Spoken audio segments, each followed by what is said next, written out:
They'll burn your mouth, stain your fingers, and inspire a Hollywood movie. Let's talk about the history of Flamin' Hot Cheetos. It's 1948, and Charles Elmer Doolin is creating Cheetos. He is the same person who created Fritos. So this guy really has a thing for crunchy cornmeal, but with these, they get a cheesy powder on them. They're fantastic, but I need to be able to scale. How am I going to do that on my own? I can't. There's power in numbers. So let me join forces. He partners up with the founder of Lay's potato chips, and the two of them now are like, whoa, whoa, whoa, watch out world, here we come, snack foods galore. Then in 1965, they partnered up with Pepsi. Pepsi then became PepsiCo, and game over. See ya, competition and everybody else. We got the snack food and drink thing on lock. And Cheetos were like, hey, we need a mascot. We have Chester the cheetah, who was like super cool. He had the sunnies. He was a fun little fact. Before Chester the cheetah, the mascot was actually a little mouse. I don't know exactly why they ended up changing, but it was a pretty good marketing move. The Cheetos are delicious. Everybody's loving them. And then in comes a new variety that has caused lots of controversy on their origin story. And that would be, of course,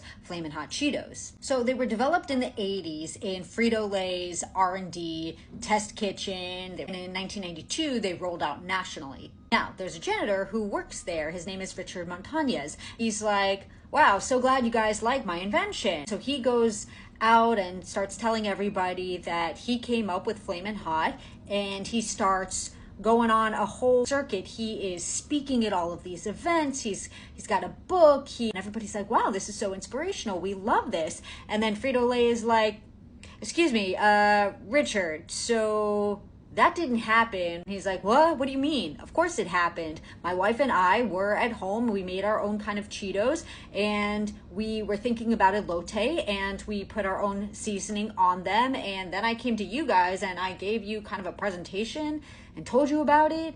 And you were like, wow, that sounds fantastic. Let's rock and roll. You guys remember that? And they're like, nah.